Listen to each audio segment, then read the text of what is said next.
Start ചെയ്യാം. Price the Lord. കർത്താവായ യേശുക്രിസ്തുവിന്റെ നാമത്തിൽ JCNDSD ഓൺലൈൻ പ്ലാറ്റ്ഫോമിലൂടെ ഞങ്ങളുടെ വീഡിയോകൾ ശ്രദ്ധിച്ചു വരുന്ന എല്ലാ ബഹുമാന്യ പ്രേക്ഷകർക്കും വേഗം വരുന്നവനായ യേശുക്രിസ്തുവിന്റെ നാമത്തിലുള്ള ഞങ്ങളുടെ സ്നേഹവന്ദനത്തെ അറിയിക്കുന്നു.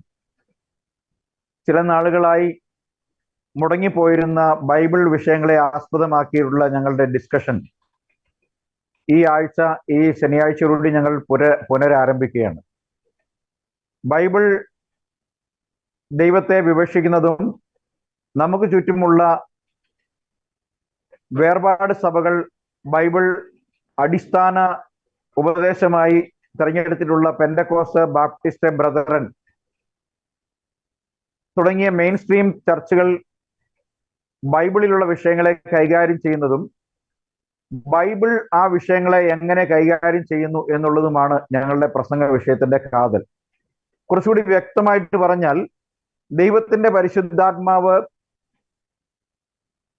ആ ആത്മാവിനാൽ പ്രവാചകന്മാരിലൂടെയും അപ്പോസ്തലന്മാരിലൂടെയും എഴുതപ്പെട്ടതായ വിശുദ്ധ വേദഗ്രന്ഥത്തിൽ തമ്മിൽ അഭിപ്രായ ഭിന്നതയില്ലാതെ നിലനിൽക്കുന്ന ദൈവത്തിന്റെ ഏകത്വം,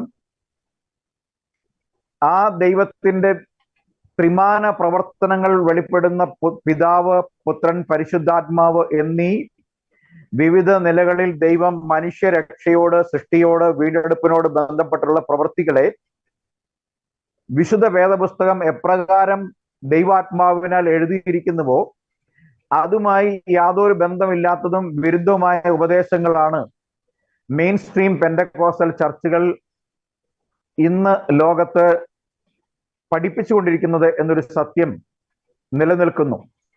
എന്നാൽ ബഹുഭൂരിപക്ഷം വരുന്ന ഇത്തരം സഭകളിൽ ഉൾപ്പെട്ട് നിൽക്കുന്ന ആളുകൾക്ക് സത്യം ഏതെന്ന് അറിയാനുള്ള ഒരവസരം ഇല്ലാത്തതുകൊണ്ടും പരമ്പരാഗതമായി അവർ അത്തരം ഒരു പഠന ശൈലി സ്വീകരിച്ചു വരുന്നത് കൊണ്ടും ബൈബിളിനും അപ്പുറമായി ബൈബിൾ വ്യാഖ്യാതാക്കൾ എഴുതിയ വ്യാഖ്യാന ഗ്രന്ഥങ്ങളുടെ അടിസ്ഥാനത്തിൽ പിതാവിനെയും പുത്രനെയും വിവക്ഷിച്ചിരിക്കുന്നത് കൊണ്ടും ബൈബിളിലെ പച്ചയായ സത്യങ്ങൾക്ക് നേരെ അവർ പുറംതിരിഞ്ഞു നിൽക്കുന്നതാണ് ഞങ്ങളുടെ അനുഭവത്തിൽ കണ്ടിട്ടുള്ളത്.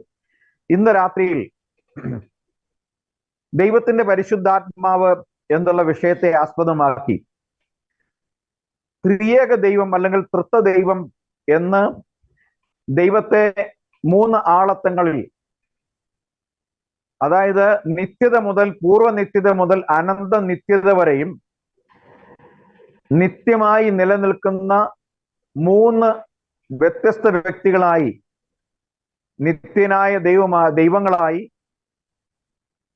സർവശക്തനും സർവവ്യാപിയും എല്ലായ്പ്പോഴും എല്ലായിടത്തും ഉള്ള, തുടക്കം മുതൽ ഒടുക്കം വരെ മൂന്നായി നിലനിൽക്കുന്ന ഒരു ഏക ദൈവം, ബുദ്ധിയുള്ള മനുഷ്യന് പോലും ഗ്രഹിക്കാൻ കഴിയാത്ത ഈ തിയോളജിയെ വിശുദ്ധ വേദപുസ്തകത്തിന്റെ അടിസ്ഥാനത്തിൽ ചർച്ചയ്ക്ക് വിധേയമാക്കുകയാണ്.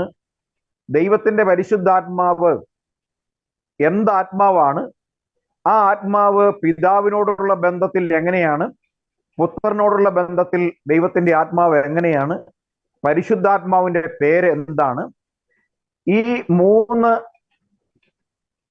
വ്യക്തികൾ എന്ന രീതിയിൽ അവതരിപ്പിക്കുന്ന ഈ ആത്മാവ്, ഈ പിതാവ്, പുത്രൻ ഏത് തലത്തിലാണ് വ്യക്തിയായിരിക്കുന്നത്? മൂന്ന് വ്യക്തികൾ എന്ന് പറയുമ്പോൾ മൂന്ന് മനുഷ്യർക്കുള്ളതുപോലെ മൂന്ന് ശരീരങ്ങളുള്ള വ്യക്തികളാണോ, മൂന്ന് ആത്മാക്കളാണോ? അങ്ങനെയെങ്കിൽ ഈ മൂന്ന് ആത്മാക്കളെ എങ്ങനെ തിരിച്ചറിയാം? ആത്മാക്കളെ നമുക്ക് ഓക്സിജനെ തിരിച്ചറിയാൻ കഴിയില്ല. കാരണം ഓക്സിജൻ ഒരു എന്തിലെങ്കിലും നിറച്ചു വെച്ചാൽ, ഒരു സിലിണ്ടറിൽ നിറച്ചു വെച്ച് കഴിഞ്ഞാൽ അതിനകത്ത് ഓക്സിജൻ ഉണ്ടെന്ന് നമുക്കറിയാം. ഓക്സിജൻ നമ്മൾ അറിയുന്നത് അതൊരു പ്രാണശ്വാസത്തിന് വേണ്ടി പിടയുന്ന ഒരു വ്യക്തിയുമായി ഒരു മാസ്ക് കണക്ട് ചെയ്യുമ്പോൾ അയാളിൽ ജീവന്റെ ആശ്വാസം കാണുമ്പോഴാണ് അദ്ദേഹം ഓക്സിജൻ എടുത്തത് നമ്മൾ അറിയുന്നത്. അത്തരത്തിൽ മനുഷ്യന്റെ കണ്ണിന് കാണാൻ കഴിയാത്ത, ബുദ്ധിക്ക് നിർവചിക്കാൻ കഴിയാത്ത ഈ ആത്മാവ് തൃത്വക്കാരുടെ ഭാവനയിൽ, പഠനത്തിൽ നാം മനസ്സിലാക്കുന്ന രീതികളുടെ അടിസ്ഥാനത്തിൽ എപ്രകാരമാണ് പരിശുദ്ധാത്മാവ് ആയിരിക്കുന്നത്. ആ ആത്മാവിനെ ഏത് നാമത്തിൽ നിർവചിക്കും? ആ ആത്മാവിന്റെ രൂപമെന്ത്? അത് ഒരു വ്യക്തിയാണോ? വ്യക്തിയാണെങ്കിൽ എങ്ങനെ? ഇതൊക്കെയാണ് ഇന്ന് രാത്രിയിൽ ഞങ്ങൾക്ക് വിഷയമായി അവതരിപ്പിക്കുവാൻ പോകുന്നത്. അതുകൊണ്ട് ഈ വിഷയത്തിന്റെ വിവിധ തലങ്ങളിൽ നിന്നും ഇതിനെ സമീപിക്കുന്നതിന് ദൈവവചനത്തിനെ ആധാരമാക്കിക്കൊണ്ട് വിശിഷ്യ പുതിയ നിയമത്തിലുള്ള തിരുവെഴുത്തുകളെ യോഹന്നാന്റെ സുവിശേഷത്തിന്റെ അടിസ്ഥാനത്തിലും പഴയ നിയമത്തിൽ പഴയ നിയമ കാലഘട്ടങ്ങൾ പ്രവാചകന്മാരിൽ ഉണ്ടായിരുന്നു എന്ന് പുതിയ നിയമത്തിൽ വിശുദ്ധ പത്രോസ് എഴുതിയിരിക്കുന്നതുമായ ക്രിസ്തുവിന്റെ ആത്മാവ് എന്നീ തലങ്ങളിൽ ഈ വിശേഷപ്പെട്ട വചനത്തെ, ഈ വിശേഷപ്പെട്ട ഈ വിഷയം ഇന്ന് അവതരിപ്പിക്കുവാൻ എന്നോടൊപ്പം ഈ പ്ലാറ്റ്ഫോമിൽ സന്നിഹിതരായിരിക്കുന്ന എല്ലാ ബഹുമാന്യ ദൈവദാസന്മാർക്കും യേശുക്രിസ്തുവിന്റെ നാമത്തിലുള്ള സ്വാഗതം അറിയിക്കുന്നു. കൊച്ചിയിൽ നിന്നും കർത്താവിൽ പ്രിയ ദൈവദാസൻ പാസ്റ്റർ ജോയ് കെ ജോസഫ് ഉണ്ട്. ദുബായിൽ നിന്നും ബ്രദർ വിൽസൺ ബെഞ്ചമിൻ ഉണ്ട്. കൊച്ചിയിൽ നിന്നും ബ്രദർ സൈമൺ ബെഞ്ചമിൻ, ഇറാഖിൽ നിന്നും നമ്മുടെ സഹോദരൻ ഗീവറീസ് ജോസഫ് എന്നിവരാണ് എന്നോടൊപ്പം പാനലിലുള്ളത്. അപ്പോൾ ഈ വിഷയത്തിൽ ആമുഖമായി ഞങ്ങൾ പ്രസ്താവിച്ച ഈ വിഷയങ്ങളെ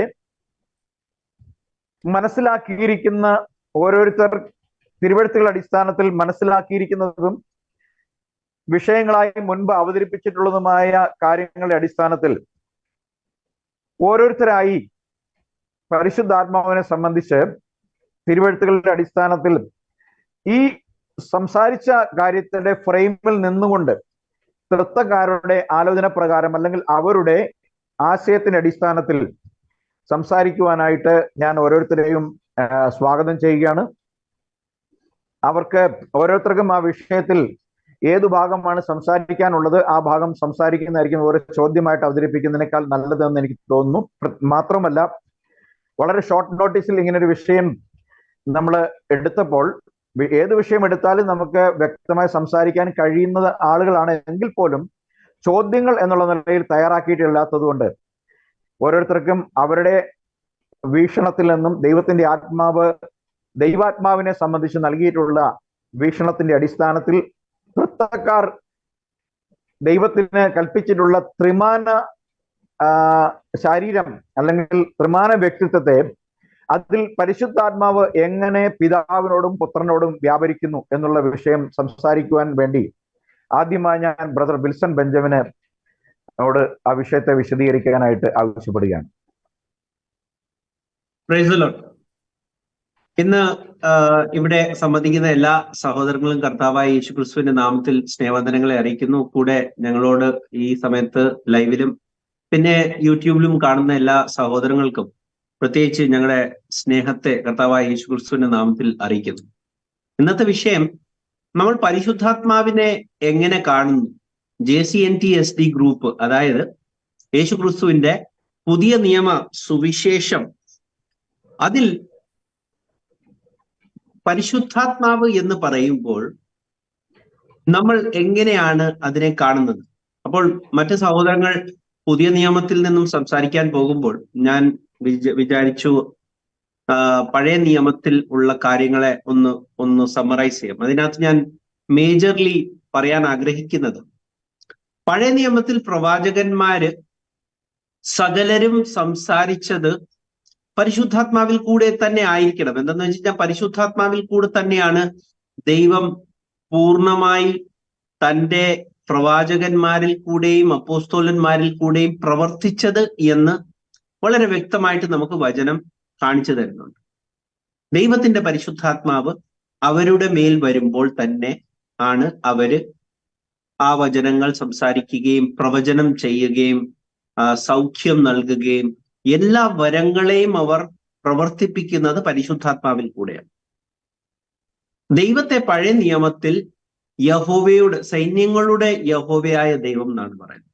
അതുപോലെ തന്നെ പുതിയ നിയമത്തിൽ സൈന്യങ്ങളുടെ കർത്താവായ ദൈവം എന്ന് പറയുന്നത്. അപ്പം സൈന്യങ്ങളുടെ യഹോവയും സൈന്യങ്ങളുടെ കർത്താവും ഞങ്ങളെ സംബന്ധിച്ചോളം ഒരേ ദൈവത്തെ പറ്റിയുള്ള സംബോധന മാത്രം തന്നെയാണ്. എന്താ വെച്ചാൽ യഹോവ തന്നെയാണ് കർത്താവ് എന്ന് പൂർണ്ണമായും വിശ്വസിക്കുന്ന ഒരു കൂട്ടമാണ് ഈ JCNTSD എന്ന കൂട്ടം. നമ്മൾ ഇന്ന് ഒരു എക്സാമ്പിളിന് നമ്മുടെ ഇന്ത്യൻ ആർമിയിലുള്ള ഒരു ഒരു സൈനികനെ എടുത്തു കഴിഞ്ഞാൽ, ആ സൈനികൻ ഇപ്പം മറ്റുള്ള ഒരു വ്യക്തിയെ കണ്ടുമുട്ടുമ്പോൾ ആ ആള്, അതായത് അവൻ കണ്ടെത്തുന്ന ആ മറ്റേ ഒരു സുഹൃത്ത് അവന്റെ റെജിമെന്റിന്റെ ആണോ എന്നുള്ള കാര്യം അവന് ഇമ്മീഡിയറ്റ്ലി അറിയാൻ പറ്റും. അതെങ്ങനെയാന്ന് വെച്ച് കഴിഞ്ഞാൽ അവർക്കൊരു കോമൺ ലാംഗ്വേജ് ഉണ്ട്. എന്ന് വെച്ച് കഴിഞ്ഞാൽ അവർ സംസാരിക്കുമ്പോൾ അവർക്ക് കിട്ടിയ ട്രെയിനിങ് പ്രകാരം അവർക്കറിയാൻ പറ്റും ഇമ്മീഡിയറ്റ്ലി ഇദ്ദേഹം എന്റെ റെജിമെന്റിലുള്ള ആള് തന്നെയാണ്. എന്ന് വെച്ച് കഴിഞ്ഞാൽ അവർക്കുള്ള ട്രെയിനിങ് അങ്ങനെയാണ്. അവര് സംസാരിക്കുന്ന ഭാഷകൾ, അവരുപയോഗിക്കുന്ന ഓരോ എക്സ്പ്രഷൻസ്, അല്ലെങ്കിൽ അവര് യൂസ് ചെയ്യുന്ന പല ടേംസ്, അവരങ്ങോട്ടും ഇങ്ങോട്ടും സംസാരിക്കുമ്പോൾ അവർക്ക് ഇമ്മീഡിയറ്റ്ലി അറിയാൻ പറ്റും ഈ ആള് എന്റെ റെജിമെന്റിലെ ആള് തന്നെയാണ്. അപ്പോൾ അങ്ങനെ ഇരിക്കുമ്പോൾ ആണ് സൈന്യങ്ങളുടെ യഹോവയായ കർത്താവ് എന്ന് പറയുമ്പോൾ, അപ്പോൾ പ്രവാചകന്മാരായാലും അപ്പോസ്തോലന്മാരായാലും ഏത് വിശുദ്ധന്മാരായാലും അവര് സൈന്യങ്ങളുടെ ദൈവമായ കർത്താവിന്റെ ആർമിയിലെ ആൾക്കാരാണെന്നാണ് പറയുന്നത്. അവരെ ഒരു ആത്മീയ പോരാളിയായിട്ടാണ് കാണുന്നത്. അവര് ദൈവത്തിന്റെ ആത്മാവാൽ അവര് അനുഗ്രഹിക്കപ്പെട്ടവർ, അല്ലെങ്കിൽ അവര് ശക്തീകരിക്കപ്പെട്ടവർ, അവര് ദൈവത്തിന്റെ ആത്മാവിൽ കൂടെ അവർ സംസാരിക്കുന്നു. അപ്പോൾ അതുകൊണ്ട് തന്നെ കർത്താവായ യേശുക്രിസ്തു പറയുന്നു, ആത്മാവിന്റെ കാര്യങ്ങളെ അറിയണമെങ്കിൽ നിങ്ങൾ ആത്മാവിനെ നേടണം. അപ്പോൾ ആത്മാവുണ്ടെങ്കിൽ മാത്രമേ ആത്മാവാരെന്നും കർത്താവാരെന്നും പിതാവാരെന്നും പുത്രനാരെന്നും എല്ലാം മനസ്സിലാക്കുവാൻ സാധിക്കും. അപ്പോൾ ഞാൻ ഈ ഒരു വിഷയത്തിൽ ഒരു ചെറിയൊരു കാര്യം പറഞ്ഞ് മാത്രം മറ്റ് സഹോദരങ്ങൾക്ക് മറ്റ് വിഷയങ്ങളെ ചർച്ച ചെയ്യുവാൻ ആഗ്രഹിക്കുന്നു. 1 പത്രോസ് 1:10-11 വാക്യങ്ങൾ നമ്മൾ കാണുമ്പോൾ അവിടെ പറയുന്നു, പ്രവാചകന്മാർ, അതായത് പ്രവാചകന്മാരെന്ന് വിശേഷിപ്പിക്കുന്ന അപ്പോസ്തോലന്മാർക്ക് മുൻപുള്ള ദൈവത്തിന്റെ വെളിപ്പാട് നൽകിയ ആൾക്കാരെ പറ്റിയാണ് പ്രവാചകന്മാർ പറയുന്നത്. ക്രിസ്തുവിന് വരുവാനുള്ള കഷ്ടത്തെ പറ്റി മുൻകൂട്ടി അറിയുകയും ക്രിസ്തുവിന്റെ ആത്മാവ് അവരിൽ അത് വെളിപ്പെടുത്തുകയും പിന്നെ ക്രിസ്തുവിന് വരുവാനിരിക്കുന്ന കഷ്ടതയും അത് കഴിഞ്ഞ് വരുവാനിരിക്കുന്ന മഹത്വത്തെ പറ്റിയും മുൻകൂട്ടി പ്രവചിച്ചു എന്ന് പറയുന്നു. അപ്പോൾ ആരാണ് പഴയ നിയമ പ്രവാചകന്മാരിൽ കൂടെ പരിശുദ്ധാത്മാവായിട്ട് പ്രവർത്തിച്ചതെന്ന് പറയുമ്പോൾ അവിടെ ക്രിസ്തുവിന്റെ ആത്മാവിനെ പറ്റിയാണ് പറയുന്നത്. അല്ലാതെ മൂന്നാമതൊരു വ്യക്തിയോ വേറെ ഒരു വ്യക്തിയോ എന്ന് അല്ല പറയുന്നത്. അവിടെ പറയുന്നത് പരിശുദ്ധാത്മാവ് തന്നെ, ക്രിസ്തുവിന്റെ ആത്മാവ് തന്നെയാണ് പരിശുദ്ധാത്മാവായിട്ട് പ്രവാചകന്മാരിൽ കൂടെ സംസാരിച്ചത്. പിന്നെ രണ്ടാമത്, പല പ്രാവശ്യവും ഈ വലത് ഇടതും ഒക്കെ എടുത്ത്, അല്ലെങ്കിൽ ദൈവത്തിന്റെ ഈ ആത്മാവിനെ പറ്റി പലതരത്തിലെ വ്യാജങ്ങൾ പറയുന്ന ആൾക്കാരെ കണ്ടിട്ടുണ്ട്. അപ്പൊ 2 എക്സാമ്പിൾ തന്നിട്ട് ഞാൻ എന്റെ ആ ഒരു കോൺവെർസേഷനെ ചുരുക്കാം. ഇവിടെ 2 രാജാക്കന്മാരിൽ അധ്യായം 3 അവിടെ ഏലീശ പ്രവാചകനെ പറ്റി പറയുന്നുണ്ട്. ഏലീശ പ്രവാചകനെ പറ്റി പറയുമ്പോൾ അവിടെ പരിശുദ്ധാത്മാവിനോട് അനുബന്ധമായിട്ട് 2 കാര്യങ്ങൾ അവിടെ ഉപയോഗിക്കുന്നുണ്ട്. അവിടെ മറ്റുള്ളവർ തന്നെ ഏലീശയെ പറ്റി സാക്ഷ്യപ്പെടുത്തുമ്പോൾ, ഇത് നമ്മൾ എപ്പോഴും യഹൂദൻ പറയുന്നത് അനുസരിച്ച് അതിനെ നോക്കുവാൻ നമ്മൾ ആഗ്രഹിക്കണം. എന്താന്ന് വെച്ച് കഴിഞ്ഞാൽ ദൈവം ആദ്യം ഈ വെളിപ്പാടുകൾ കൊടുത്തത് യഹൂദന്മാർക്കാണ്. അപ്പൊ യഹൂദന്മാര് അവിടെ ഏലീശയെ പറ്റി സാക്ഷ്യപ്പെടുത്തുന്ന 2 കാര്യങ്ങൾ. ഒന്ന്, അവന്റെ മേൽ ദൈവത്തിന്റെ വചനം ഉണ്ട് എന്ന് പറയുന്നു. അപ്പോൾ പരിശുദ്ധാത്മാവിനെ പറ്റി പറയുന്നത് അവന്റെ മേൽ ദൈവത്തിന്റെ വചനമുണ്ടെന്നാണ് പറയുന്നത്. അപ്പൊ ദൈവത്തിന്റെ വചനം ആരാകുന്നു? ക്രിസ്തുവിന്റെ ആത്മാവ് തന്നെയാകുന്നു ദൈവത്തിന്റെ വചനം എന്ന് പറയുന്നു. അതേ 3-ാമത്തെ അധ്യായത്തിൽ വേറൊരു കാര്യം പറയുന്നുണ്ട്, അവന്റെ മേൽ ദൈവത്തിന്റെ കരം ഉണ്ടെന്ന് പറയുന്നു. അപ്പോൾ ഈ ദൈവത്തിന്റെ കരം എന്ന് പറഞ്ഞാലും ദൈവത്തിന്റെ ആത്മാവിന്റെ പ്രവർത്തനം. അപ്പോൾ കരം അല്ലെങ്കിൽ വലത് കരം എന്ന് പറയുമ്പോഴൊക്കെ വേറൊരു വ്യക്തിയല്ല, അതേ ദൈവത്തിന്റെ ആത്മാവായ കരം എന്ന് വിളിക്കപ്പെടുന്ന, അതായത് ദൈവത്തിന്റെ പ്രവൃത്തി എന്ന് വിളിക്കപ്പെടുന്ന ആ ഒരേ ആത്മാവ് തന്നെയാണ്. ആ ആത്മാവിനെ പറ്റി ഞാൻ കവർ ചെയ്തത് അത് ക്രിസ്തുവിന്റെ ആത്മാവാണ്, അത് ദൈവത്തിന്റെ വചനമാണ്, അത് ദൈവത്തിന്റെ കരമാണ്. ഇതൊന്നും വേറെ ഒരു വ്യക്തിയായിട്ട് നമ്മൾ കാണുന്നില്ല, പഴയ നിയമത്തിൽ നമ്മൾ കാണുന്നില്ല. ഇനി പുതിയ നിയമത്തിന്റെ കാര്യങ്ങൾ മറ്റുള്ള സഹോദരങ്ങൾ സംസാരിക്കുന്നതായിരിക്കും. Thank U.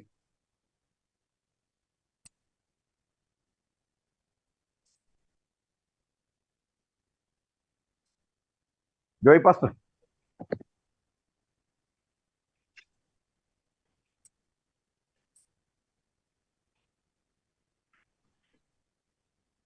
അൺമ്യൂട്ട് ചെയ്യണം. ഓക്കെ. കർത്താവായ യേശു ക്രിസ്തുവിന്റെ പരിശുദ്ധ നാമം വാഴ്ത്തപ്പെടുമാറാകട്ടെ. ഞങ്ങളെ ശ്രവിച്ചുകൊണ്ടിരിക്കുന്ന എല്ലാ മാന്യ ശ്രോതാക്കൾക്കും കർത്താവായ യേശു ക്രിസ്തുവിന്റെ നാമത്തിൽ ഞങ്ങൾ നന്ദി അറിയിക്കുന്നു. JCND-SD എന്ന ഈ ഗ്രൂപ്പിലൂടെ അനവധി ആൾക്കാര് ഞങ്ങൾ പറയുന്ന ദൈവവചനം ശ്രവിക്കുകയും ഞങ്ങളെ വിളിക്കുകയും വളരെ സന്തോഷത്തോടെ അംഗീകരിച്ചുകൊണ്ടിരിക്കുന്നു എന്നുള്ളതിനാൽ ഞങ്ങളും വളരെ സന്തോഷമുണ്ട്. ഞങ്ങളുടെ പ്രയത്നം വൃഥാവല്ല എന്ന് ഞങ്ങൾക്ക് ബോധ്യമാകുന്നു. അത് മാത്രമല്ല, ബൈബിള് പറയുന്ന പ്രകാരം എതിരാളികളും അനവധിയുണ്ട്. കർത്താവിന്റെ പ്രവൃത്തി വെളിപ്പെട്ട് അനേക വ്യക്തികളിലേക്ക് ദൈവീക സത്യങ്ങൾ അനേക ഹൃദയങ്ങളിലേക്ക് കടന്നു ചെല്ലുമ്പോൾ അതിനെ എതിർക്കുവാൻ വേണ്ടി പല വ്യക്തികളിലൂടെ സാത്താൻ പരിശ്രമിക്കുന്നുണ്ട് എന്നുള്ള കാര്യത്തിൽ സംശയമൊന്നുമില്ല. അതുകൊണ്ട് അങ്ങനെയുള്ള വ്യക്തികളോട് ഞങ്ങൾക്ക് വൈരാഗ്യമില്ല. എന്നാൽ പിശാചിന് അടങ്ങിയിരിക്കാൻ പറ്റില്ല. ഇവിടെ പരിശുദ്ധാത്മാവ് എന്നുള്ള ഒരു വിഷയമാണ്. എന്താണ് പരിശുദ്ധാത്മാവ് എന്നുള്ളത് കർത്താവിന്റെ ദാസൻ പ്രിയ സൈമൺ ബ്രദർ പറഞ്ഞു. യഥാർത്ഥത്തിൽ പരിശുദ്ധാത്മാവ് എന്നുള്ളതിന്റെ ആശ്ചര്യമായിട്ടുള്ള അർത്ഥം തന്നെ പരിശുദ്ധന്റെ ആത്മാവ് എന്നാണ്. ആരാണ് പരിശുദ്ധൻ? സൈന്യങ്ങളെ യഹോവ പരിശുദ്ധനാകും. വിശുദ്ധ ബൈബിൾ പരിശുദ്ധാത്മാവിനെ പല വിധത്തിലുള്ള പരിശുദ്ധാത്മാവിന്റെ പ്രവൃത്തിയോടുള്ള ബന്ധത്തിൽ പല പേരുകൾ പറയുന്നുണ്ട്. എന്നാൽ പരിശുദ്ധാത്മാവിന് ഒരു പേര് മാത്രമേ ഉള്ളൂ, സ്ഥാനപ്പേരുകൾ. പരിശുദ്ധാത്മാവ് കാര്യസ്ഥനെന്നും അതുപോലെ തന്നെ ആശ്വാസപ്രദൻ എന്നും ഇങ്ങനെ പല വിധത്തിലുള്ള, നമുക്കറിയാം ബൈബിൾ നമ്മൾ വായിക്കുന്ന അവസരത്തിൽ കൃപയുടെ ആത്മാവ്, അത് ആ പരിശുദ്ധാത്മാവാണ് കൃപ നൽകുന്നത്. അതുകൊണ്ട് കൃപയുടെ ആത്മാവ് എന്ന് പറയുന്നു, വിവേകത്തിന്റെ ആത്മാവ് എന്ന് പറയുന്നു, പരിജ്ഞാനത്തിന്റെ ആത്മാവ് എന്ന് പറയുന്നു, പിന്നെ യഹോവയുടെ ആത്മാവ് എന്ന് പറയുന്നു, പുത്രത്വത്തിന്റെ ആത്മാവ് എന്ന് പറയുന്നു, മനസ്സൊരുക്കമുള്ള ആത്മാവ് എന്ന് പറയുന്നു, അതുപോലെ തന്നെ ബലത്തിന്റെ ആത്മാവ് എന്ന് പറയുന്നു, പ്രവചനത്തിന്റെ ആത്മാവ് എന്ന് പറയുന്നു, സത്യത്തിന്റെ ആത്മാവ് എന്ന് പറയുന്നു, പിതാവിന്റെ ആത്മാവ് എന്ന് പറയുന്നു. പഴയ നിയമ വിശുദ്ധന്മാരിൽ ഉണ്ടായിരുന്നതെല്ലാം ക്രിസ്തുവിന്റെ ആത്മാവായിരുന്നുവെന്ന് പ്രിയ കർത്താവിന്റെ ദാസൻ സൈമൺ ബ്രദർ പറഞ്ഞല്ലോ. അപ്പൊ ഇങ്ങനെ പല പേരിനാൽ അത് അറിയപ്പെടുന്നുവെങ്കിലും ഒരു ഒറ്റ പേര് മാത്രമേ ഉള്ളൂ. ആ പരിശുദ്ധാത്മാവിനൊരു പേര്, അത് കർത്താവായ യേശു ക്രിസ്തു. ഇപ്പൊ ഉദാഹരണം ഞാൻ പറയാം. പരിശുദ്ധാത്മാവിന്റെ പേര് എന്നുള്ളത് വളരെ പ്രയാസമില്ലാതെ നമുക്ക് കണ്ടുപിടിക്കാൻ പറ്റുന്ന ഒന്ന്. യേശു ക്രിസ്തു പറഞ്ഞു, ഞാനോ ലോക അവസാനത്തോളം എല്ലാ നാളും നിങ്ങളോട് കൂടെയുണ്ട്. വാസ്തവത്തിൽ യേശു ക്രിസ്തു നമ്മോട് കൂടെയുണ്ട്. അപ്പോൾ എങ്ങനെയാണ് നമ്മോട് കൂടെ ഉള്ളത്? 2 or 3 പേർ എന്റെ നാമത്തിൽ കൂടി വരുന്നിടത്തൊക്കെ ഞാൻ അവിടെ ഉണ്ടെന്ന. ഇന്ന് യേശു എങ്ങനെയാ പ്രവർത്തിക്കുന്നത്? ഇന്ന് യേശു നമ്മുടെ ഇടയിൽ പരിശുദ്ധാത്മാവായിട്ട് പ്രവർത്തിക്കുക. അപ്പം ആ പരിശുദ്ധാത്മാവിന്റെ പേരെന്താ? യേശു എന്നുള്ളത് തന്നെയാണ്. ദൈവത്തിന് സ്തോത്രം. അപ്പോൾ ബൈബിൾ പഠിക്കുമ്പോൾ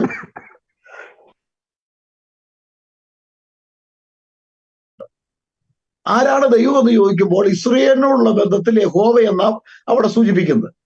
യഹോവ എന്ന് പറഞ്ഞാൽ ഇസ്രയേലിന് വേണ്ടി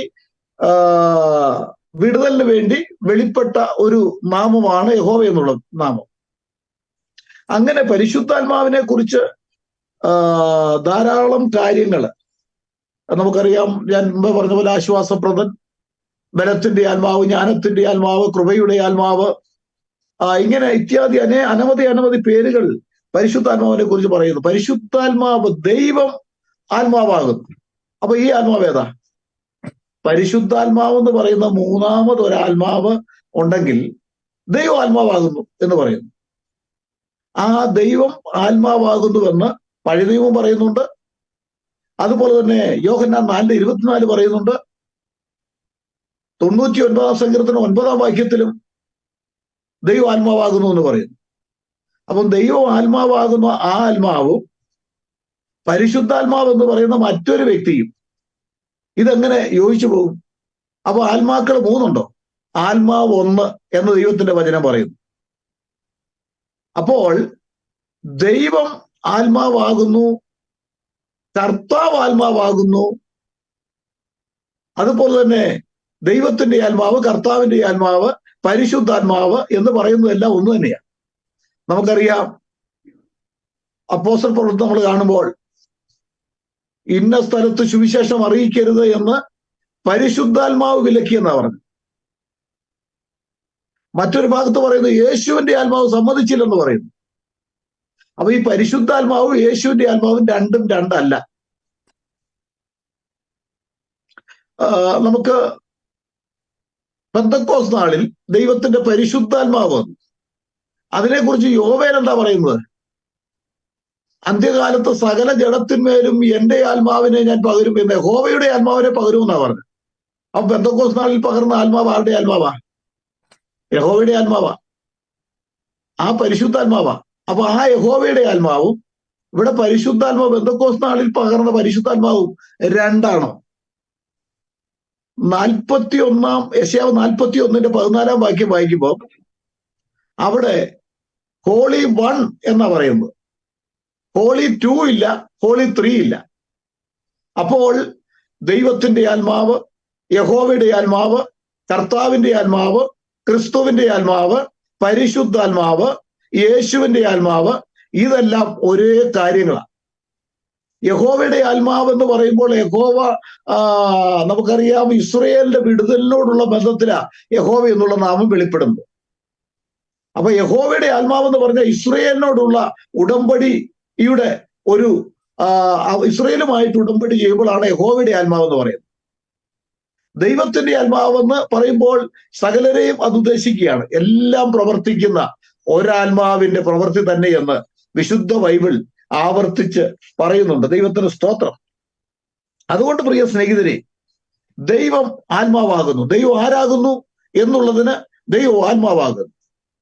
ദൈവം എന്താകുന്നു എന്നുള്ള ചോദ്യത്തിന് നമ്മൾ നോക്കുമ്പോൾ ദൈവം പരിശുദ്ധനാകുന്നു.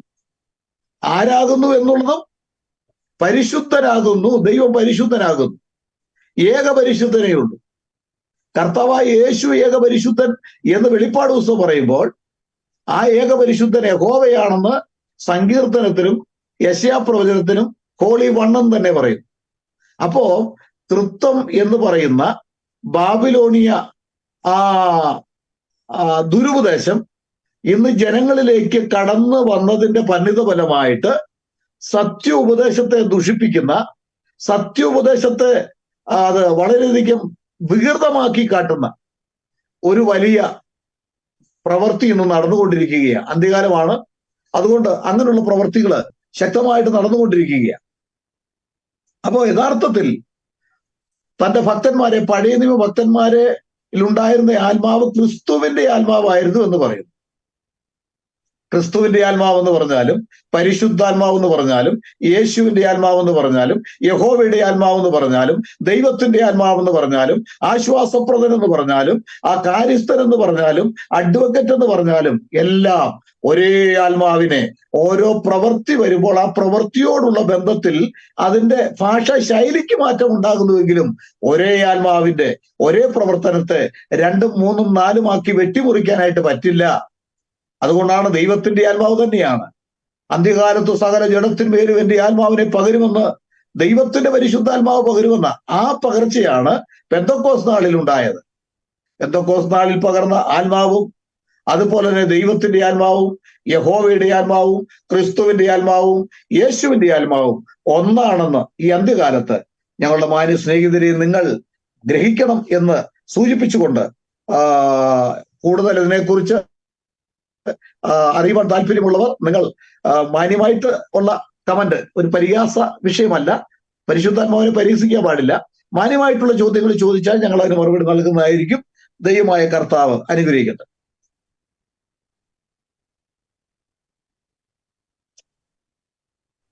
സൈമൺ ബ്രദർ തുടർന്നുള്ള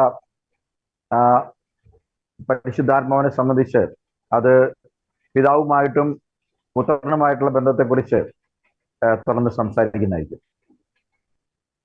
പ്രൈസ് ലോർഡ്. Praise lord. ആദ്യമേ നമുക്ക് ഈ പരിശുദ്ധാത്മാവ് എന്ന് പറഞ്ഞു കഴിഞ്ഞാൽ ഇപ്പൊ നമ്മൾ കാണുന്നതെന്ന് പറഞ്ഞു കഴിഞ്ഞാൽ അപ്പോസ്തല പ്രവൃത്തി 19 തന്നെ നമ്മൾ കാണുന്നതെന്ന് പറഞ്ഞു കഴിഞ്ഞാൽ അവിടെ യോഹന്നാന്റെയും എന്താ പറയുന്നേ ശിഷ്യന്മാർ അവിടെ പോകുന്നുണ്ട്. അവര് പൗലോസിനെ കാണുമ്പോഴത്തേക്ക് പൗലോസ് അവരോട് ചോദിക്കുന്നുണ്ട്, നിങ്ങൾ പരിശുദ്ധാത്മാവിനെ പറ്റി നിങ്ങൾക്ക് പരിശുദ്ധാത്മാവ് ലഭിച്ചോ എന്നുള്ള ചോദ്യം ചോദിക്കും. ഓക്കെ, അപ്പൊ പരിശുദ്ധാത്മാവിനെ പറ്റി കേട്ടിട്ട് പോലും ഇല്ല എന്നുള്ള കാര്യമാണ് അവര് മറുപടിയായിട്ട് പറയുന്നത്. അപ്പൊ അതൊരു ഇമ്പോർട്ടന്റ് ഇതാണെന്ന് പറഞ്ഞാൽ ആ കാലഘട്ടത്തിൽ ഈ ശിഷ്യന്മാരായതും യേശുവിനെ പറ്റി അറിയുന്നവർക്കും ഉള്ള വ്യക്തികൾക്ക് പോലും പരിശുദ്ധാത്മാവ് ആരാന്നുള്ള കാര്യം അറിയത്തില്ല. അറിയാത്തതിന്റെ ഒരു വലിയ വിഷയമുണ്ട്. എന്താന്ന് പറഞ്ഞാൽ നമ്മള് യോഹന്നാന്റെ സുവിശേഷം 14 വായിക്കുമ്പോഴത്തേക്ക് തന്നെ അവിടെ 16 പോലും നമ്മളൊന്ന് നോക്കണം. 16 ഭാഗം പോലും നോക്കുമ്പോൾ I will pray the father and he shall give you another comforter, okay, that he may abide with you for ever. Okay, അപ്പം വേറൊരു കംഫർട്ടർ ഉണ്ട്. ആ കംഫർട്ടർ ആണ് പരിശുദ്ധാത്മാവ് എന്നുള്ള കാര്യം നമുക്ക് അറിയാം. ആ കംഫർട്ടർ വരുമ്പോഴാണ് നമ്മളുടെ കൂടെ നമ്മളിൽ വസിക്കാൻ പോകുന്നത്. അപ്പം ഈവൻ 17 നമ്മൾ നോക്കുമ്പോൾ even the spirit of truth whom the world cannot receive, ലോകത്തിന് അതിനെ റിസീവ് ചെയ്യാൻ ഒക്കത്തില്ല. ബിക്കോസ് ഇറ്റ് സീത്ത് ഹിം നോട്ട്, അവർക്ക് അതിനെ കാണാൻ ഒക്കത്തില്ല. നീദർ നോത്ത് ഹിം, അവർ അറിയത്തുമില്ല പരിശുദ്ധാത്മാവ് ആരാന്നുള്ള കാര്യം അവർ അറിയത്തുമില്ല. ബട്ട് ഈ നോ ഹിം എന്ന് പറഞ്ഞാൽ ശിഷ്യന്മാരോട് പറയാം, ബട്ട് നിങ്ങൾക്ക് അറിയാം അതാരാണ്. Okay, for he dwelleth with you, അപ്പം ആ നിങ്ങളിൽ വസിക്കാൻ പോകുന്ന സാധനം നിങ്ങൾക്ക് അറിയാം അതാരാന്ന്. And shall be in you, നിങ്ങളിനകത്താ അതുള്ളത്. അപ്പൊ ഇവിടെ അത് കഴിഞ്ഞിട്ട് യേശു പറയുന്ന 18-ാമത്തെ ഇതിനകത്ത് പറയുന്നത് I will not leave you orphan എന്ന് പറഞ്ഞാൽ ഞാൻ നിങ്ങളെ അനാഥരായി വിടത്തില്ല. I will come to you. അനാഥർ എന്ന് പറഞ്ഞാൽ നമ്മള് പിതാവ് തത്വപ്രകാരം വേറൊരു വ്യക്തിയാണെങ്കിൽ യേശുവിന് അത് പറയേണ്ട ആവശ്യമില്ല. നമ്മുടെ പിതാവ് എപ്പോഴും നമുക്ക് വേണ്ടി ഉണ്ടല്ലോ. പക്ഷെ യേശു കൂടെ നമ്മൾ പറയുന്നതെന്ന് പറഞ്ഞു കഴിഞ്ഞാൽ ഞാൻ I will not leave you orphan and I will come to you. അപ്പൊ യേശു വരാൻ പോകുന്നുള്ള കാര്യം ഇവിടെ പറയുക. ഇവിടെ നമുക്ക് കൺഫേം ആവുന്നില്ല. വേറൊരു ചിലപ്പോൾ 2ാം വരവിനെ പറ്റി ആണോ പറയുന്നെന്നുള്ള കാര്യം വേണമെങ്കിൽ നമുക്ക് ചോദിക്കാം. പക്ഷെ 19-ാമത്തെ വേർഡ്സിനകത്ത് ഇത് കൺഫേം ആവുക. Yet a little while and the world seeth me no more. Okay, ഇച്ചിരി കുറച്ച് സമയം കഴിഞ്ഞിട്ട് ലോകം എന്നെ കാണത്തില്ല. ബട്ട് ഈ see me, നിങ്ങൾ എന്നെ കാണും. Okay, because I leave ye shall live also. Okay, നമ്മൾ ഇവിടെ നിന്ന് പോന്നു. 20th verse, at that day എന്ന് പറഞ്ഞാൽ അന്നത്തെ ദിവസം ye shall know that I am in my father, ഞാൻ എന്റെ പിതാവിലും, and ye in me, നിങ്ങൾ എന്നിലും, and I in you, ഞാൻ നിങ്ങളിലും. അപ്പം ആരാ നമ്മളിലുള്ളത്? അത് യേശു ആണെന്നുള്ള കാര്യം ഇവിടെ വ്യക്തമാവുക. അതിന്റെ 26-ാമത്തെ വേർഡ്സ് നമ്മൾ വായിക്കുമ്പോഴത്തേക്ക് അവിടെ കൺഫേം ആവുക ആ വരുന്ന പരിശുദ്ധാത്മാവിന്റെ പേര് എന്തുവാന്ന്. But the comforter which is the holy ghost. നമ്മളിവിടെ നോക്കണം, ഇംഗ്ലീഷിനകത്ത് അതിനെ ഹോളി ഗോസ്റ്റ് എന്നാ പറയുന്നത്. ഹോളി ഗോസ്റ്റ് നമുക്കറിയാമല്ലോ. ഗോസ്റ്റ് എന്തുവാ ഉള്ളത് എന്ന് പറഞ്ഞാൽ ഒരാളുടെ ഗോസ്റ്റ് ആണെന്ന് പറഞ്ഞു കഴിഞ്ഞാൽ ഒരു മരിച്ച വ്യക്തിയുടെ സ്പിരിറ്റിനെയാണ് ഗോസ്റ്റ് എന്ന് പറയുന്നത്. അപ്പൊ ഇവിടെ ദൈവം മരിക്കും, അല്ലെങ്കിൽ ദൈവം ആത്മാവിനെ ഗോസ്റ്റിന് എന്തിനാ വിളിക്കുന്നത്? ആ ഗോസ്റ്റിനെ വിളിക്കാനുള്ള കാര്യം എന്ന് പറഞ്ഞാൽ ക്രിസ്തുവിന്റെ ആത്മാവാണ്.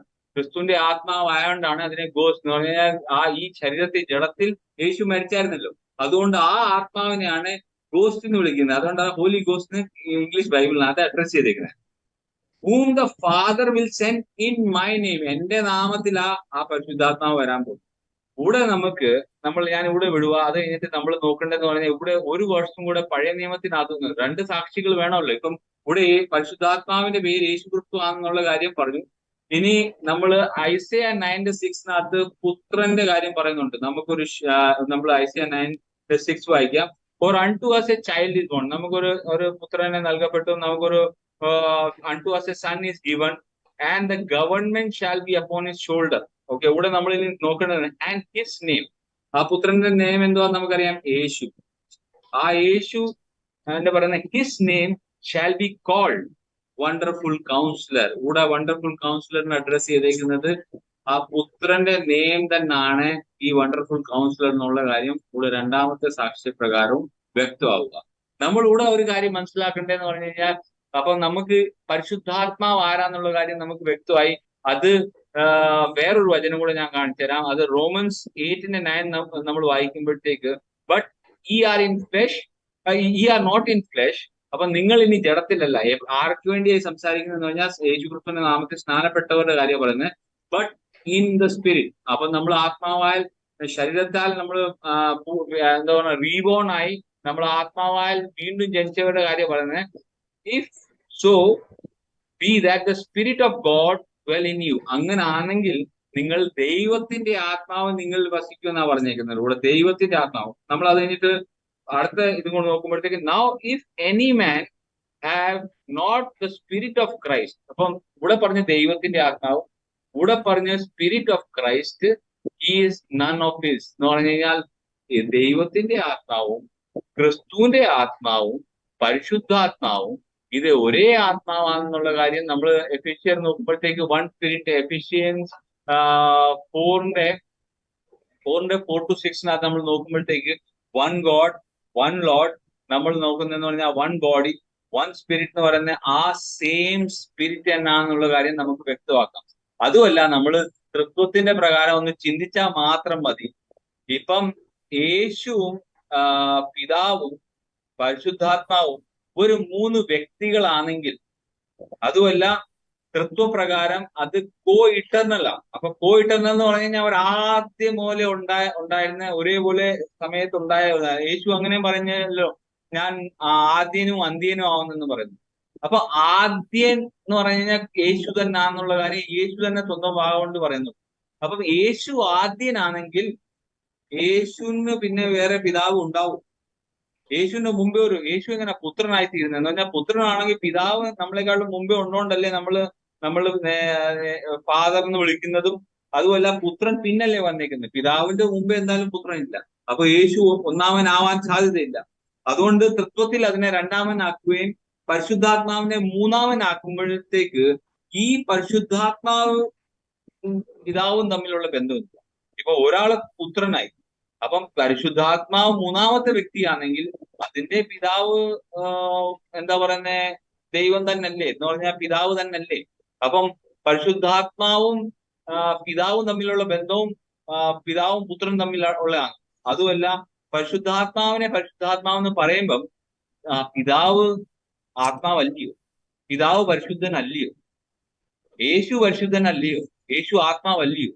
അപ്പൊ അങ്ങനെ വരുമ്പോഴത്തേക്ക് ഇസ്രായേലിന്റെ എത്ര പരിശുദ്ധന്മാരുണ്ട്? 3 പരിശുദ്ധന്മാരുണ്ടോ? അല്ല. അപ്പൊ ഇത് മനസ്സിലാക്കാതെ ദൈവത്തിന്റെ ആത്മാവും ക്രിസ്തുവിന്റെ ആത്മാവും പരിശുദ്ധാത്മാവും ഒരേ ആത്മാവാണ്, ആ ആത്മാവിന്റെ പേരാണ് യേശു ക്രിസ്തു എന്നുള്ള കാര്യം ഈ സത്യം മനസ്സിലാക്കാത്തതുകൊണ്ട് അവര് പുതിയ തിയോളജിയും പുതിയ കാര്യങ്ങൾ കണ്ടുപിടിക്കുന്നതെന്ന് മാത്രമേ ഉള്ളൂ. നമുക്കറിയാം, നമ്മള് യേശു ക്രിസ്തുവിന്റെ നാമത്തിൽ സ്നാനപ്പെടുമ്പം നമുക്ക് പരിശുദ്ധാത്മാവ് ലഭിക്കുമ്പം നമുക്കറിയാം പിതാവിന്റെയും പുത്രന്റെയും പരിശുദ്ധാത്മാവിന്റെ നാമം അത് യേശു ക്രിസ്തു ആണെന്നും ആ യേശു ക്രിസ്തു തന്നെയാണ് ഏക സത്യ ദൈവം എന്നുള്ള വിശ്വാസം നമുക്ക് വരുന്നത്. അത് ബൈബിൾ പ്രകാരം വചനങ്ങളുണ്ട്. പക്ഷെ തൃത്വം തെളിയിക്കാനോ 3 വ്യക്തികളോ പിതാവ് പരിശുദ്ധാത്മാവ് മൂന്നാമത്തെ വ്യക്തിയാണെന്നുള്ള കാര്യമൊന്നും ബൈബിളിനകത്ത് ഇല്ലാത്ത സംഗതിയാണ്. അതുകൊണ്ട് നമുക്ക് ആ വിഷയം എന്താ പറയുന്നത്, തിയോളജിക്കകത്ത് മാത്രം ബൈബിളിനകത്ത് പഠിക്കാൻ സാധ്യമല്ല. ഇത് പറഞ്ഞിട്ട് ഞാൻ ക്ലോസ് ചെയ്യും. Thank you. Hallelujah. Very good. നല്ല 3 പ്രസന്റേഷനും വളരെ ആധികാരികമായിരുന്നു. പഴയ നിയമത്തിലും പുതിയ നിയമത്തിലും നിന്നുകൊണ്ട് ആത്മാവ്, പരിശുദ്ധാത്മാവ് എന്നുള്ള നിലയിലും യഹോവയുടെ ആത്മാവ് എന്നുള്ള നിലയിലും ക്രിസ്തുവിന്റെ ആത്മാവ് എന്നുള്ള നിലയിലും സത്യത്തിന്റെ ആത്മാവ് എന്നുള്ള നിലയിലും അങ്ങനെ വിവിധ ആത്മാവിന്റെ മാനിഫെസ്റ്റേഷൻസ് നമ്മൾ പഴയ നിയമത്തിലും പുതിയ നിയമത്തിലും കാണുന്നുണ്ട്. എന്നാൽ ഇതെല്ലാം ആത്മാവിന്റെ വെളിപ്പാടുകളാണെന്നാണ് പറയുന്നത്. അവിടെ ഒരിക്കലും ഒരു വ്യക്തിയുടെ വെളിപ്പാടെന്ന് പറയാത്തത് കൊണ്ട് തന്നെ ബേസിക്കലി അടിസ്ഥാനപരമായി തന്നെ തൃത്വം എന്ന് പറയുന്ന ഒരു പോളിസി അല്ലെങ്കിൽ ഒരു പ്രിൻസിപ്പിളിന് തന്നെ ഒരു അടിസ്ഥാനം അവിടെ കാണുന്നില്ല. കാരണം ആത്മാവ് എന്നാണ് അതിനെ വ്യാഖ്യാനിച്ചിട്ടുള്ളത്. സോ അടുത്ത കാര്യങ്ങളിലേക്ക് കൂടുതൽ കാര്യങ്ങൾ അതുമായി ബന്ധപ്പെട്ട് ബ്രദർ ഗീവറീസ് ജോസഫിന് എന്താണ് പറയാനുള്ളത്? ദൈവനാമത്തിന് മഹത്വം ഉണ്ടായിരിക്കട്ടെ. ഇങ്ങനൊരു അവസരത്തിൽ ദേശീയയോടുള്ള എല്ലാവിധ നന്ദിയും ഈ തരുണത്തിൽ അറിയിക്കുന്നു. നമ്മൾ ചിന്തിച്ചുകൊണ്ടിരിക്കുന്ന പരിശുദ്ധാത്മാവിനെ കുറിച്ചാണല്ലോ. അപ്പോൾ പരിശുദ്ധാത്മാവെന്ന് നമ്മൾ ചിന്തിക്കുമ്പോഴേക്കും ബൈബിളിൽ രണ്ടു തരത്തിലുള്ള ആത്മാക്കളെ കുറിച്ച് പറയുന്നുണ്ട്. പരിശുദ്ധാത്മാവും ലോകത്തിന്റെ ആത്മാവും, പിശാചിന്റെ ആത്മാവും. രണ്ട് തരത്തിലുള്ള ആത്മാവിനെ കുറിച്ച് ദൈവവചനത്തിൽ കാണാനായിട്ട് സാധിക്കുന്നുണ്ട്. അപ്പം പരിശുദ്ധാത്മാവിനെ കുറിച്ച് നമ്മൾ പറയുമ്പോൾ യോഹന്നാന്റെ സുവിശേഷം 16-ാം അധ്യായം അതിന്റെ 8-ാമത്തെ വാക്യത്തിൽ എഴുതിയിരിക്കുന്നത്, അവന് തന്നെ പാപത്തെക്കുറിച്ച്, നീതിയെക്കുറിച്ച്, ന്യായവിധിയെക്കുറിച്ച് ലോകത്തിന് ബോധം വരുത്തും. അപ്പം ഇതിന്റെ ഓപ്പോസിറ്റ് ആയിരിക്കുമല്ലോ പിശാചിന്റെ ആത്മാവ് എന്ന് പറയുന്നത്. അപ്പൊ രണ്ട് തരത്തിലുള്ള ആത്മാക്കൾ ലോകത്ത് ഉണ്ടെന്നുള്ള കാര്യം വളരെ വ്യക്തമാണ്. അപ്പോൾ നമ്മൾ അതിനെക്കുറിച്ച് മനസ്സിലാക്കുമ്പോൾ പഴയ നിയമത്തിലേക്ക് നമ്മൾ പഠിക്കുമ്പോൾ ഒരു മനുഷ്യനിലെ ആത്മാവിന്റെ വ്യത്യാസങ്ങൾ വരുന്നതായിട്ട് നമുക്ക് കാണാൻ കഴിയുന്നുണ്ട്. അത് പ്രധാനമായിട്ട് 1 രാജാക്കന്മാരുടെ പുസ്തകത്തില് നമ്മൾ ഏലിയാവിനെ കുറിച്ച് പഠിക്കുമ്പോൾ നമുക്ക് കാണാൻ കഴിയുന്നു ആത്മാവിൽ ഉണ്ടാകുന്ന മാറ്റങ്ങൾ.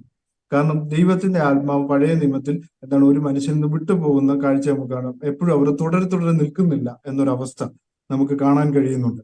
അത് നമ്മള് 1 രാജാക്കന്മാരുടെ പുസ്തകം 17-ാം അധ്യായം അതിന്റെ 2-ാമത്തെ വാക്യത്തിൽ നമ്മൾ വായിക്കുമ്പോൾ അവിടെ കാണാൻ കഴിയുന്നു, പിന്നെ അവൻ യഹോവയുടെ അരുളപ്പാട് ഉണ്ടായിരുന്നാൽ നീ ഇവിടെ നിന്ന് പുറപ്പെട്ട് കിഴക്കോട്ട് ചെന്ന് യോർദാന് കിഴക്കുള്ള കെരീത്ത് തോട്ടിനരികെ ഒളിച്ചിരിക്കുക.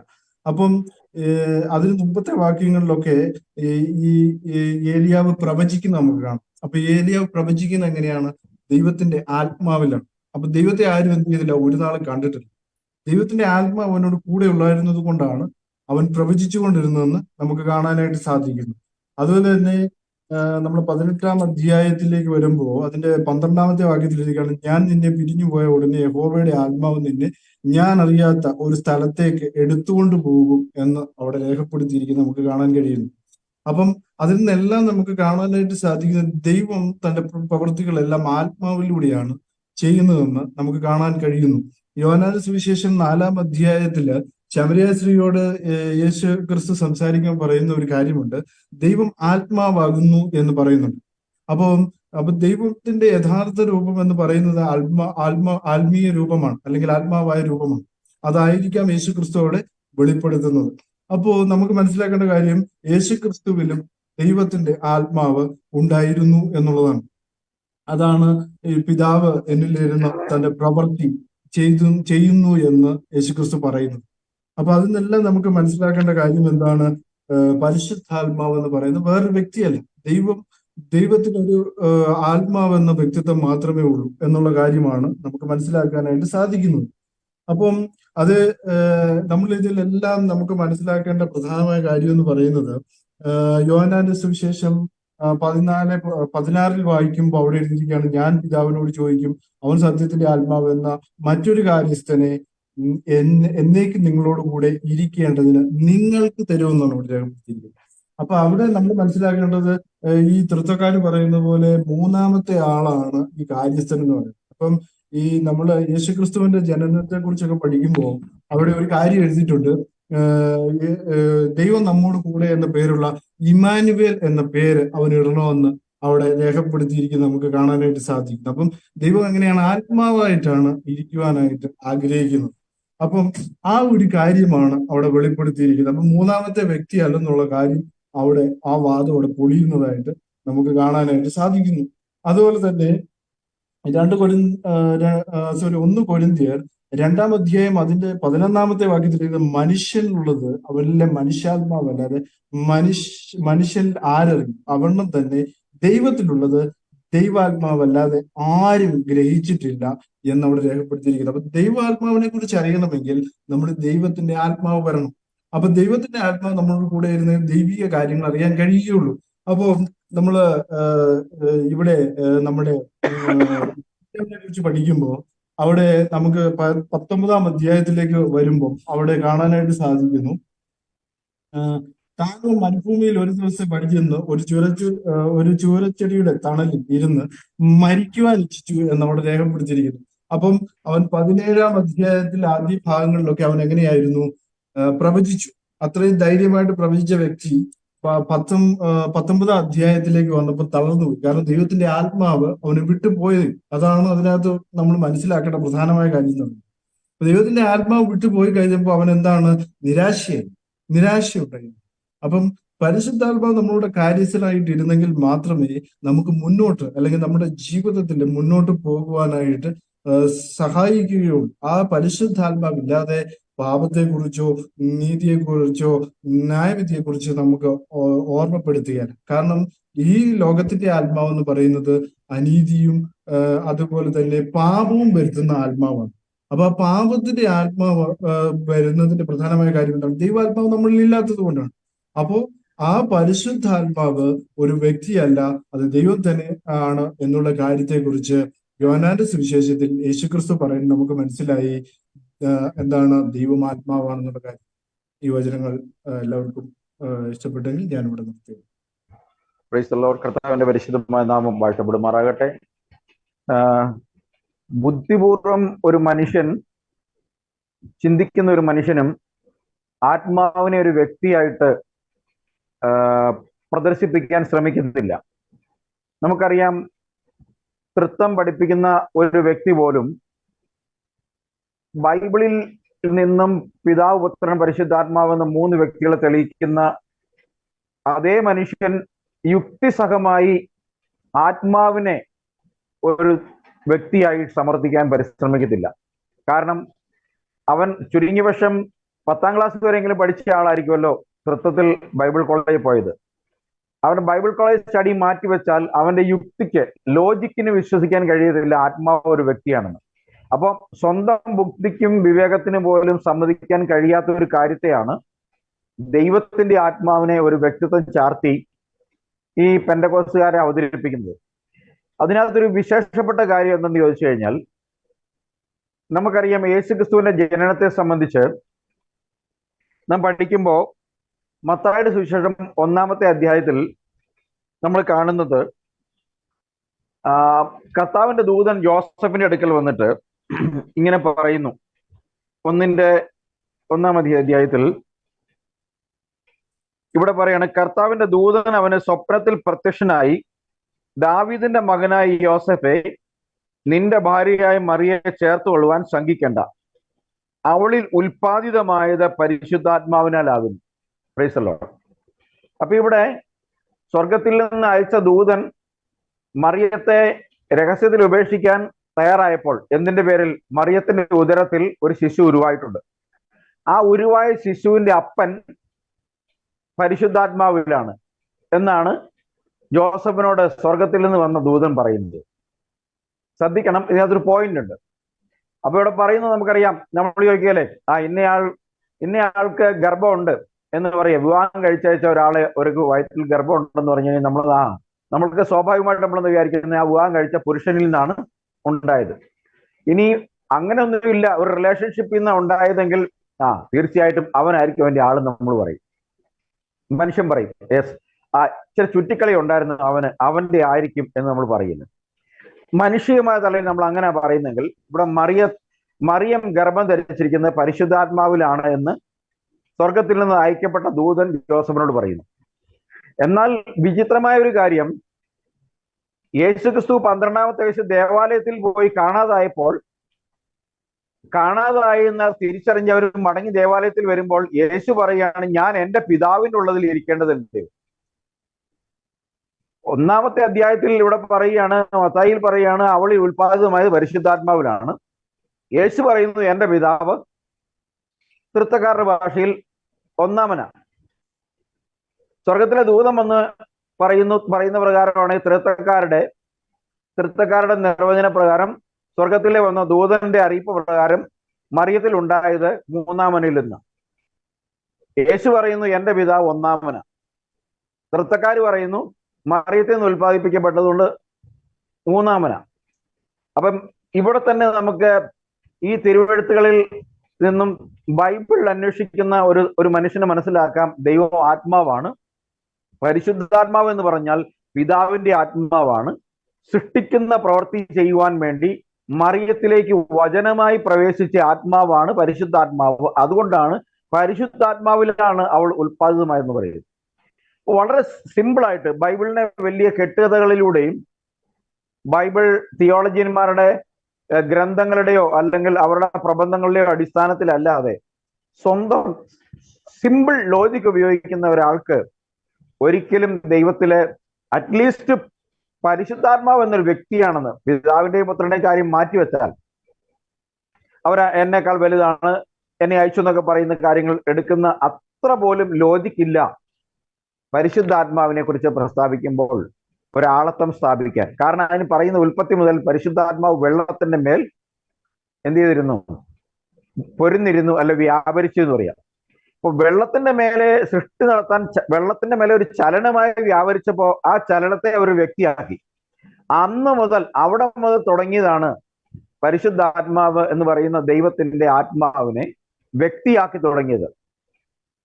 ബൈബിൾ പണ്ഡിതന്മാരുടെ എല്ലാം തലയിൽ പിശാച് കയറ്റി വെച്ചിട്ടുള്ള ഏറ്റവും വലിയൊരു ആയുധമാണ് മനുഷ്യന്റെ സ്വാഭാവിക മനുഷ്യന്റെ 4ാം ക്ലാസ് പഠിക്കുന്ന കൊച്ചിന്റെ ബുദ്ധിക്ക് പോലും നിരക്കാത്ത ഒരു കാര്യം ഒരു വ്യക്തി എന്ന തലത്തിൽ പ്രസ്താവിച്ചുകൊണ്ട് മനുഷ്യന്റെ കേവല ബുദ്ധിയെ പോലും നിഷ്പ്രഭമാക്കുന്ന ഒരു ദുരുപദേശം മനുഷ്യന്റെ തലയിൽ, ദൈവസഭകളുടെ തലയിൽ കുത്തി നിറച്ച് ദൈവത്തെ 3ആക്കി വിഭജിച്ചുകൊണ്ട് സാത്താന്റെ ആത്യന്തികമായ ലക്ഷ്യം നിറവേറ്റാൻ വേണ്ടി സഭകളെ വളരെ സിമ്പിളായിട്ട് ഉപയോഗിക്കാൻ പിശാചിന് കഴിഞ്ഞിട്ടുണ്ട് എന്നുള്ളതാണ് അതിന്റെ ഒന്നാമത്തെ കാര്യം.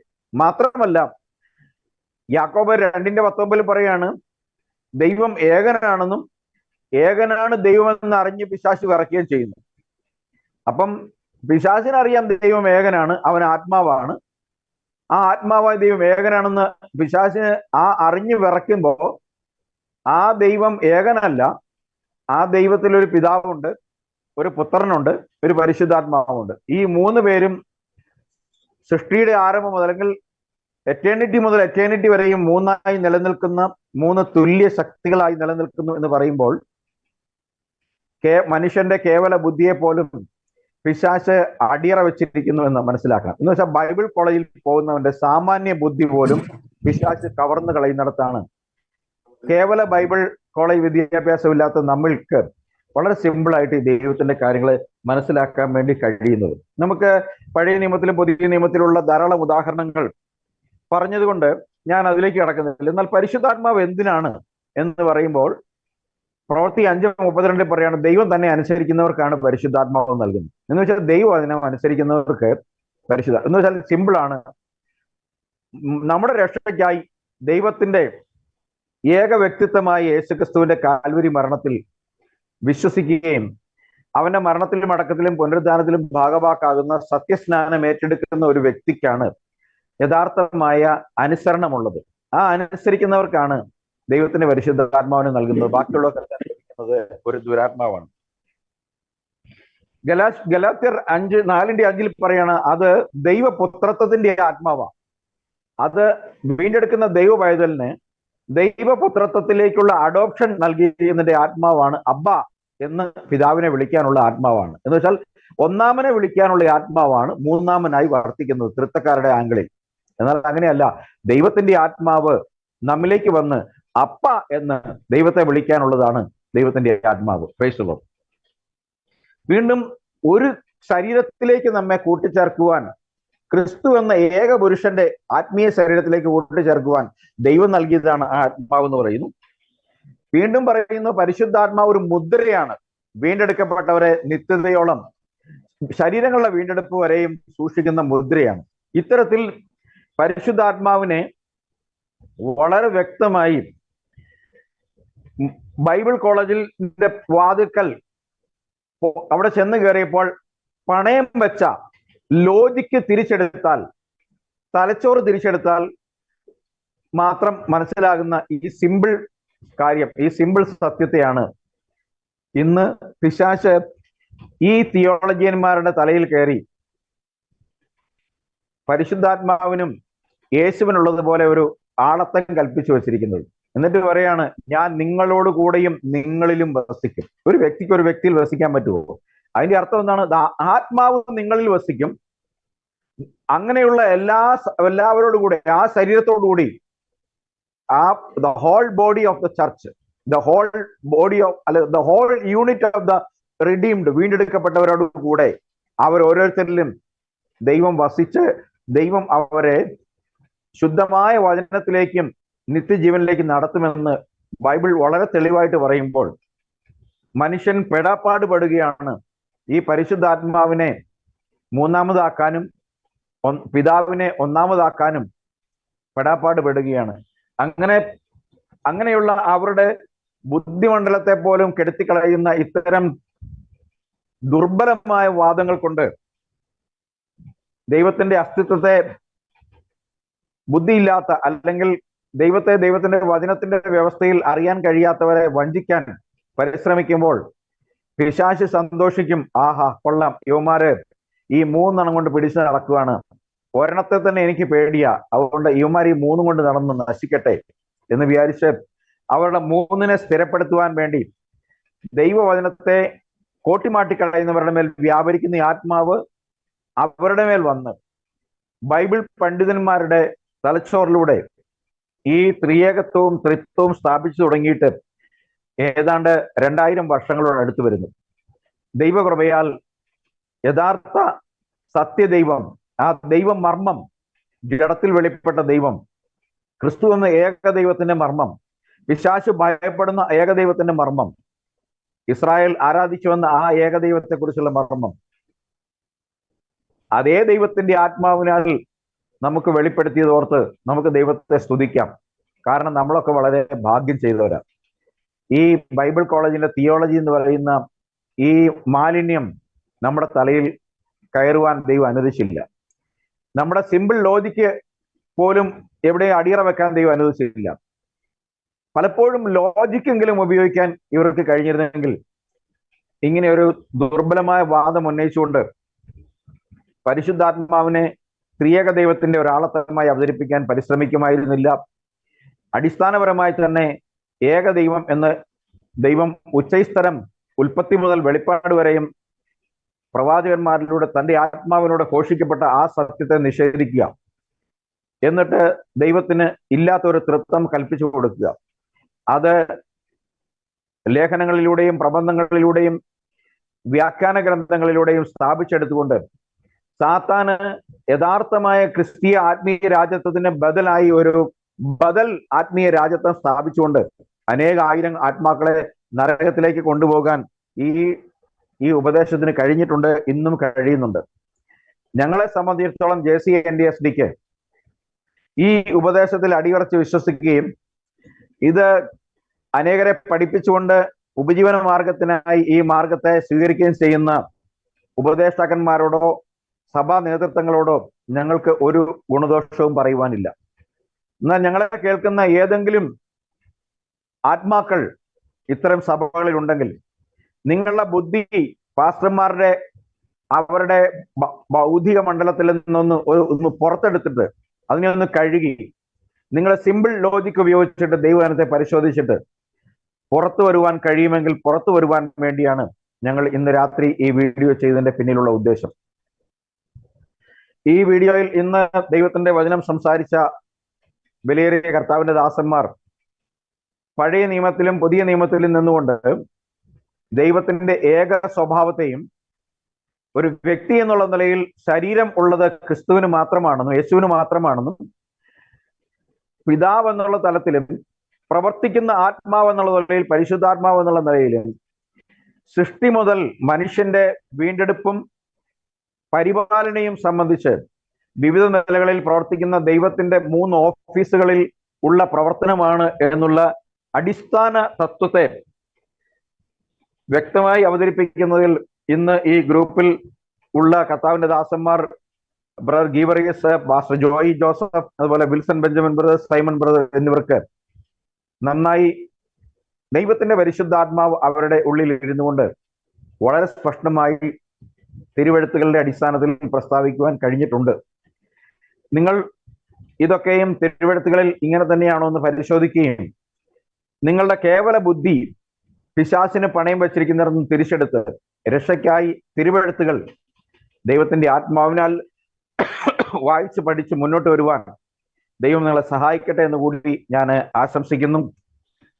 ആർക്കെങ്കിലും എന്തെങ്കിലും കാര്യങ്ങൾ കൂട്ടിച്ചേർക്കാനുണ്ടെങ്കിൽ കൂട്ടിച്ചേർക്കാം. ഇല്ലെങ്കിൽ നമുക്ക് പാസ്റ്റർ ജോയ് കെ ജോസഫിന് എന്തോ സംസാരിക്കാനുണ്ട്. അദ്ദേഹത്തിന് കർത്താവിന്റെ ദാസന്മാരോടൊപ്പം വീണ്ടും ഒന്ന് രണ്ട് കാര്യങ്ങൾ കൂടി, ഒന്ന് രണ്ട് വാക്യങ്ങൾ ഒന്ന് വായിക്കാൻ മാത്രമേ താല്പര്യപ്പെടുന്നത്. 1 കൊരിന്ത്യർ 3-ാം അധ്യായത്തിന്റെ 16-ാം വാക്യം ഇങ്ങനെ വായിക്കുന്നു: നിങ്ങൾ ദൈവത്തിന്റെ മന്ദിരമെന്നും ദൈവത്തിന്റെ ആത്മാവ് നിങ്ങളിൽ വസിക്കുന്നുവെന്ന് പറയുന്നില്ല. അപ്പൊ നമ്മളിൽ വസിക്കുന്ന ആരാ? ദൈവത്തിന്റെ ആത്മാവാണ്. അതേ കൊരിന്ത്യർ തന്നെ 6:19 വായിക്കുമ്പോൾ ദൈവത്തിന്റെ ദാനമായി നിങ്ങളിൽ ഇരിക്കുന്ന പരിശുദ്ധാത്മാവിന്റെ മന്ദിരമാകുന്നു നിങ്ങളുടെ ശരീരം.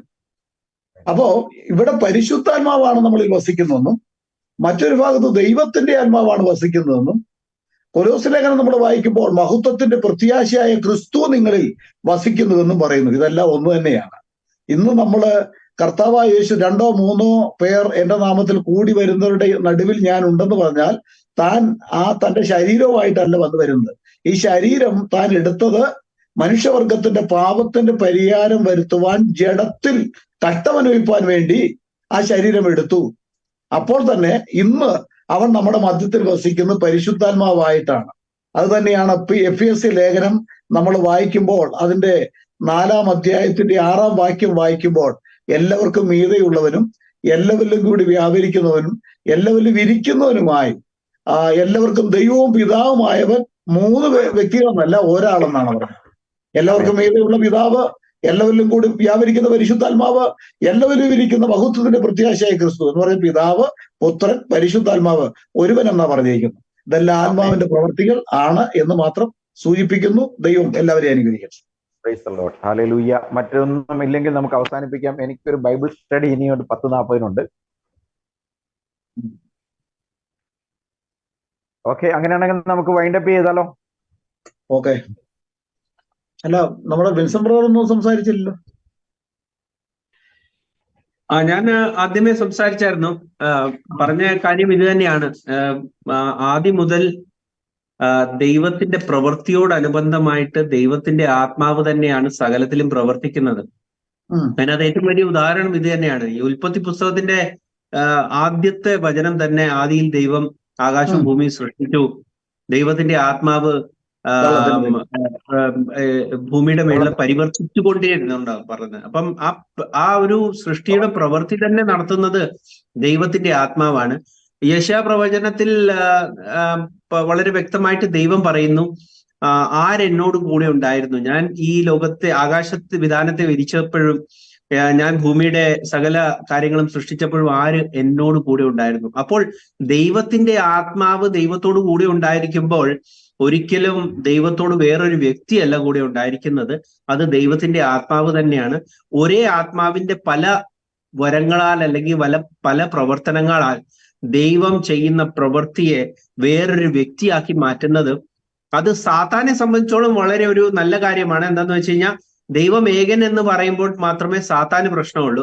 ദൈവം ഒന്നിൽ കൂടുതൽ ഒരു വ്യക്തിയാണെന്ന് പറയുമ്പോൾ സാത്താന് അത് നല്ലതായിട്ട് തോന്നും. എന്താ വെച്ച് കഴിഞ്ഞാൽ ആ വ്യക്തിയാണ് സാത്താന്റെ വ്യക്തിയായി തീരുന്നത് ബേസിക്കലി.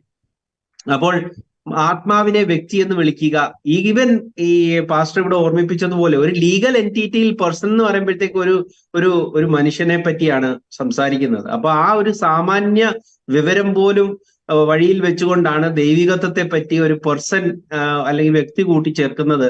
അത് തികച്ചും പൈശാചികമാണ്. ദൈവത്തിന്റെ ജനത്തെ വഴിതെറ്റിച്ച് വിടുവാനുള്ള ഒരു കാര്യം മാത്രമായിട്ടേ നമ്മൾ ഇതിനെ കാണുന്നുള്ളൂ.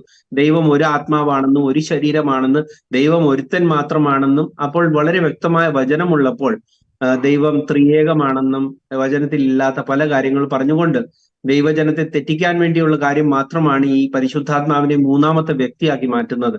അപ്പോൾ വളരെ വ്യക്തമായിട്ട് എല്ലാ സഹോദരങ്ങളും സംസാരിച്ച് നമുക്കിവിടെ വേണമെങ്കിൽ ഇനി വൈൻഡപ്പ് ചെയ്യാവുന്നതാണ്. Thank you.